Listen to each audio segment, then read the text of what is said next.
Hey everyone, it's me, and guess what? It's October, which means I'm legally obligated to talk about spooky stuff. So you've seen this type of video before, where YouTubers talk about stuff from their childhood that scared them. Obviously, different YouTubers come from different generations and cultures, so every list is always unique and interesting. So without further ado, this is my childhood trauma explained. It's no secret that kids who grew up on the internet were exposed to a lot of weird shit. Even if you just stuck to YouTube, you could be exposed to some terrifying things. Now, I think it's kind of cheating to fill this list with videos that intentionally try to frighten you, but I do want to talk about one series that impacted millions, but isn't talked about all that much now. That is, Mario Game Over. Mario Game Over was a series of Gmod animation videos originally made by Cadbury King, and then continued by AdSolution and Mr. Glitch 2000. Mr. Glitch will be a person of interest later on, but we'll get there when we get there. If you don't know anything about this series, this brief summary is going to be ridiculous. It starts with a basic Mario vs. Bowser situation. In classic Mario fashion, he wins by throwing Bowser, except this time it's into spikes. And he dies. I know it's stupid to censor this, but if I don't, YouTube is gonna get on my ass. It looks stupid too. It looks like if you went to MS Paint and sprayed dark red everywhere. Anyways, Mario can't save Peach in time and she falls into lava. So then Mario is depressed for obvious reasons. He goes to the top of the castle and commits unalive. He unalives himself. And all of this happens while Eternal by Evanescence plays in the background, so you know it was made in 2008. I know it sounds stupid that anyone would be scared by this, but as one commenter puts it, I watched this when I was 7 and cried for hours. Now I didn't cry, but I was definitely unnerved, but also morbidly curious as to what happened next. So part 2 was made by AdSolution and has Luigi bury Mario's body, which Waluigi tries to grave rob, causing Luigi to kill him. Then Mario is alive again, so yay. Now part 3 and 4 would go on to be made by Mr. Glitch, and I think they were the most interesting ones here because they were the ones that actually scared me. Part 3 has Mario playing Guitar Hero, at which point zombies invade the Mushroom Kingdom. So Luigi goes to investigate the noise and is then attacked by a hunter from Left 4 Dead. The audio levels are also really loud, so the hunter's screams that just break your ears. The short ends with this cinematic masterpiece of a shot, conveying such a raw emotion of terror. Anyway, part 4 is just Luigi dying in Mario's arms, which again causes Mario to commit unalive. Also, by the way, in every single part of this series, Eternal by Evanescence plays in the background. Another interesting thing about part 3 and 4 is that for a brief moment they were considered lost media. In 2011, the videos were deleted by Mr. Glitch himself. Funny side story, I actually wanted to watch these videos around that time, and did my best looking for them without knowing they were gone.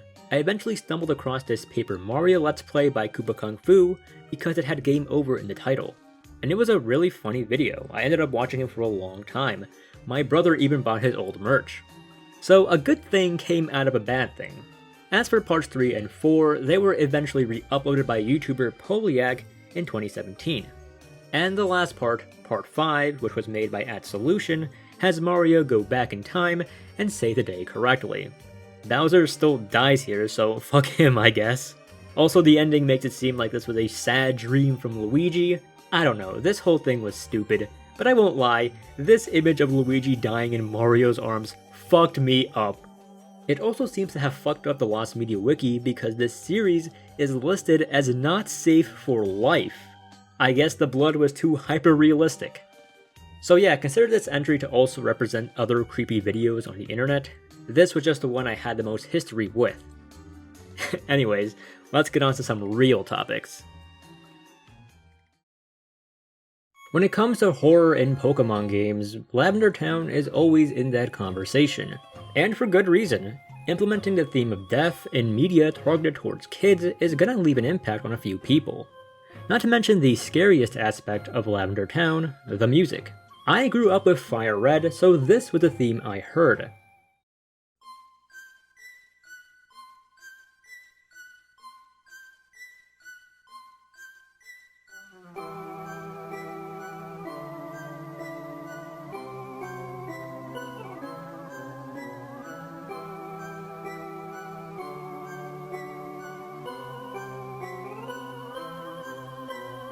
quite a chilling theme. I'd argue that Lavender Town kickstarted the creepypasta trend for video games. It was an area that traumatized millions, and its influence can't be understated. But I'm gonna be honest, it's a little overhyped for me. Don't get me wrong, the place was scary for me, but like I said, the scariest aspect is the music, and early on I realized I could just do this.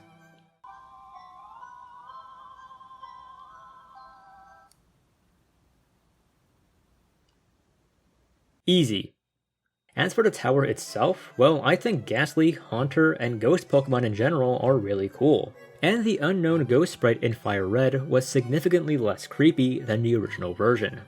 So why am I mentioning Pokemon at all? Well, that's because this game did traumatize me. Something about this game left me in tears and made me fear playing the game. That thing is the Elite Four.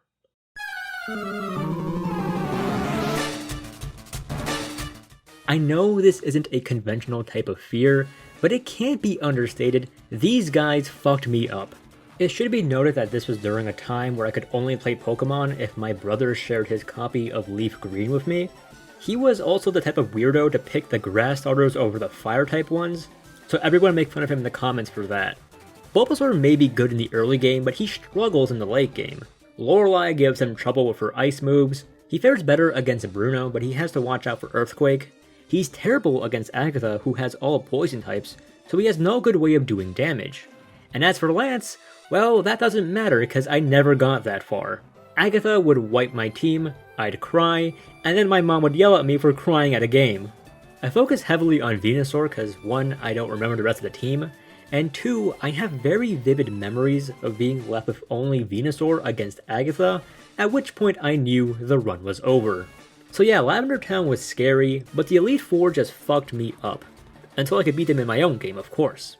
Before we move on though, I want to mention a song that I don't think gets mentioned enough when talking about scary Pokemon music. I'm talking about the Silph theme. This song gives me so much stress, and you'll see why right now.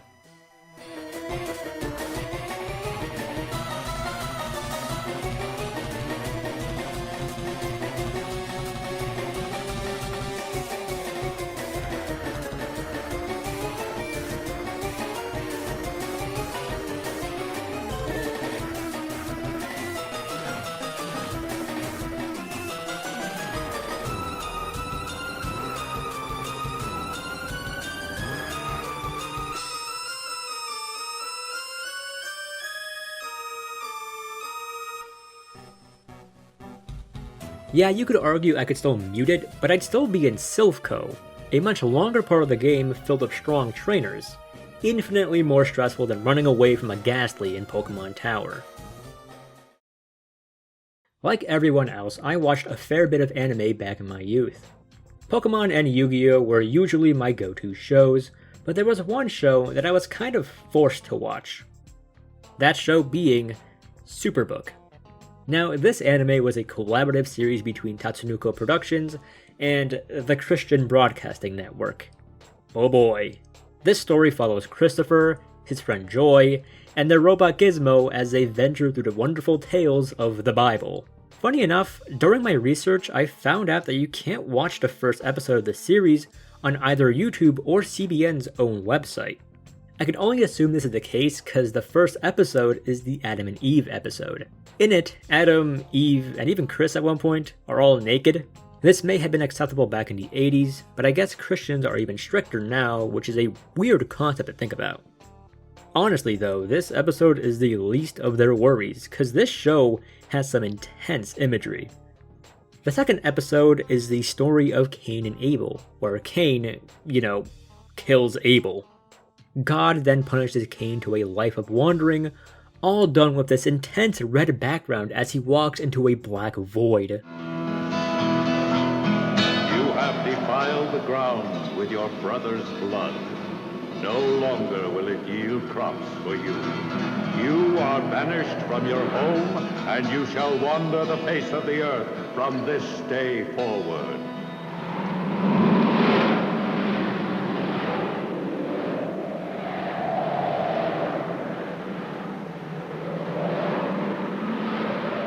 Hey, yo, Yo, what the fuck? Don't worry though, the next episode is Noah's Ark, where we get to see all the non-believers die in a flood.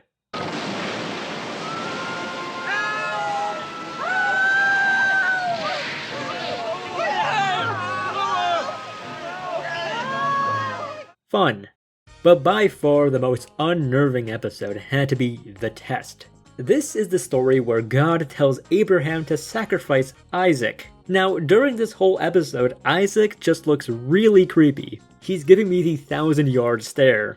And stop staring at me with them big old eyes. So yeah, Abraham is really gonna do it. He pushes the kids out of the way, he starts crying, everything is so dramatic. But before he can set his own son ablaze, we get one last creepy shot of Isaac for good measure. Ugh, I can see why God wants him out now. Actually though, God quickly reveals it was just a prank, bro. A social experiment. I want to see if he would actually do it, bro. And yeah, that's the episode. I usually watch these episodes with my mom, so I just sit there and wonder, is this gonna be us? I know the common thing is that people get scared into religion, but nah, I think I got scared out of it. Like, damn, this is some crazy shit, dude. I think I've already sinned too much already, I'm out. Now, I still identify as agnostic, but that doesn't mean I'm totally anti-religion.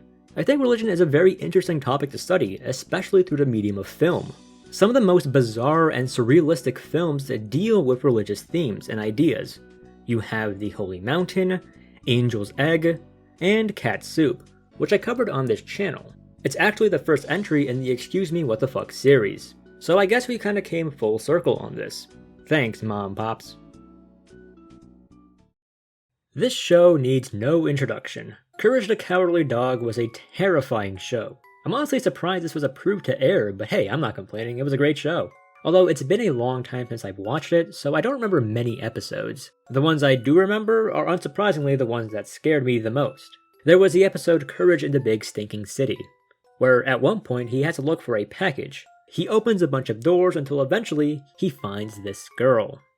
I just know something bad is going to happen.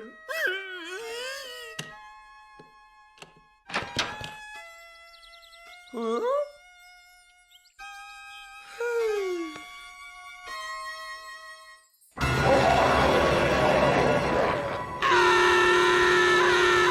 Then there's the House of Discontent, where this giant floating head tries to force them out of their house. Finally, there's the infamous King Ramses Curse episode, which has, you already know. Return the slab. What?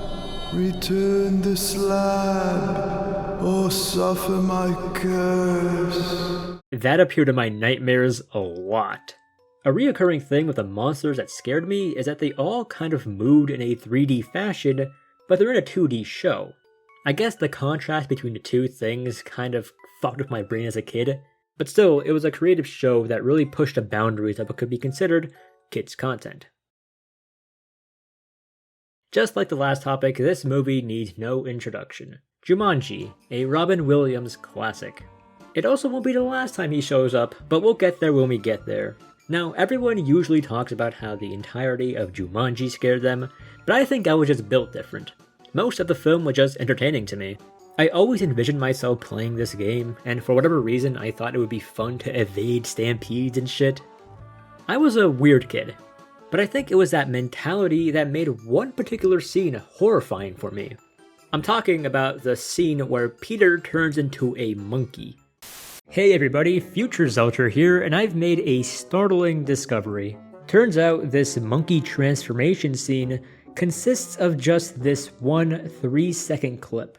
I built it up to be a much longer scene in my head, and I think I know why. Past Zelcher is going to mention this in the video, but basically I used to walk out of the room before this scene happened because I knew it would make me uncomfortable based on my first viewing.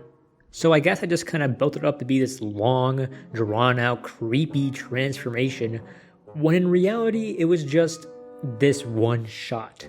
Out of everything in Jumanji, it was this one shot that got under my skin. Anyways, back to the video. I remember having to leave the room because this frightened me so much. This also won't be the last time I had to leave the room because of a movie. I don't know, I don't want to turn into a monkey. Me and monkeys don't mesh together. So you know how we all evolved from monkeys? You know, the theory goes, I guess, the theory of evolution is that we've all evolved from monkeys. Or, you know, a variation of an ancient monkey, I guess. Why are there still monkeys then? If supposedly we evolved from monkeys, why are there still monkeys? Can anybody answer me that? Like, why are there still monkeys? Should they not be, like, have evolved into humans by this point? We didn't evolve from monkeys. Did we not? Is that not how it goes? Like, humans evolved from the species adjacent to apes. You fool. My B. Listen, I got. All right, I'm getting a fucking film degree, so like, I don't know what you expect from me. Oh my god, I'm stupid. I'm a dumbass. I'm sorry. Honestly, this scene still kind of creeps me out, but I can watch the movie fine now as a grown man. Hey, so I'm gonna split this video into 2 parts, mainly because I want to go more in-depth into some of the later topics. Some of them are really interesting, so I want to give them a little more time. With that said, I want to give a shout out to the people over at my Patreon who help fund my videos, with a big shout out to my ascended cat, Little Shy Fry. I also want to mention that I will be starting an exclusive monthly review series over there.